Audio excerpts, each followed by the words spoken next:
দুয়ারে নয়, এবার মুদির দোকানে এসআইআর ফর্ম বিলি। এসআইআর পর্বে ফের বিতর্কের কেন্দ্রবিন্দু মালদা।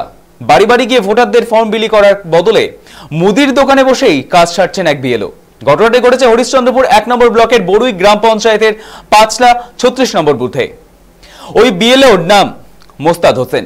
তিনি এলাকার একটি মুদির দোকানে বসেই ভোটারদের এনুমেরেশন ফর্ম বিলি করছেন। দোকানে যারা আসছেন তাদের হাতে ফর্ম তুলে দিচ্ছেন। এই দৃশ্য সামাজিক মাধ্যমে ভাইরাল হতেই শুরু হয়েছে তীব্র সমালোচনা। নির্বাচন কমিশনের নির্দেশ অনুযায়ী প্রতিটি বিএলওকে বাড়ির নির্দিষ্ট বাড়িতে গিয়ে ভোটারদের তথ্য সংগ্রহ এবং ফর্ম বিলি করতে হবে, কিন্তু বিষয়টি ফলে কমিশনের নিয়ম লঙ্ঘনের গুরুতর অভিযোগ উঠেছে। ঘটনাটি প্রকাশ্যে আসতেই বিজেপি তরফে নির্বাচন কমিশনের দফতরে লিখিত অভিযোগ জানানোর কথা বলা হয়েছে। পাশাপাশি তৃণমূল নেতৃত্ব এই ঘটনাটিকে নিয়ে সরব হয়েছে।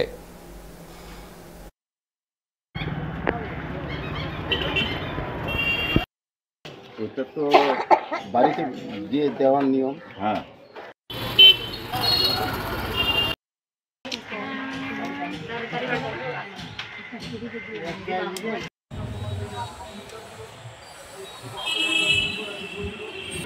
জাহেরুল আলী স্টিল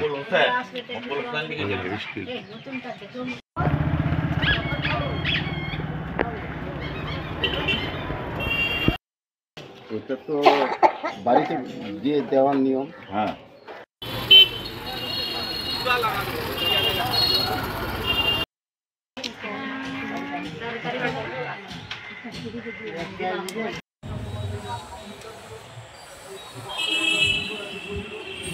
জাহেরুল আলী স্টিল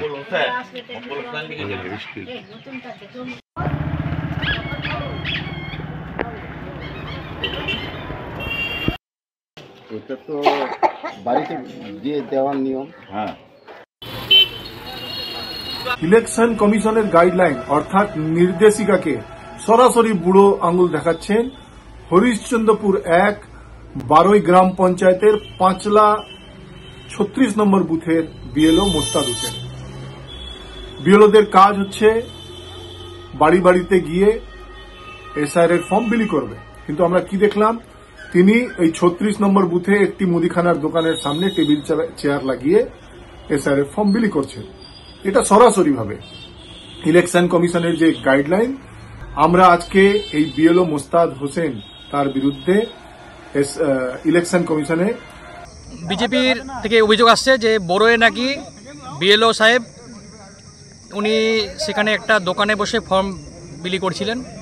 তো আমি বুঝতে পারছি না যে ওনাদের কি মস্তিষ্ক বিকৃতি হয়ে গেছে। কখনো বলছে যে ঘরের ভিতরে কেন বসে করছে, কখনো বলছে দোকানে কেন করছে।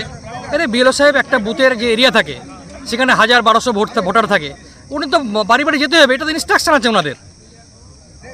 আর বিজেপির না কোনো কর্মী না কোনো লোক, খালি বসে ওই 4 জন আছে একটা বিধানসভাতে বসে ভাষণবাজি করার জন্য ভুলবার যত পারছে টিএমসি বদনাম। ইলেকশন কমিশনের যে ইনস্ট্রাকশন সেই ইনস্ট্রাকশন হিসাবে কাজ করছে এবং পশ্চিমবাংলা এসআইআর জন্য যেটা আমাদের নেতৃত্বরা বলেছে সেভাবেই আপনারা দেখবেন যে বাংলা কোনো সমস্যা হবে না, বিজেপির সমস্যায় পড়বে।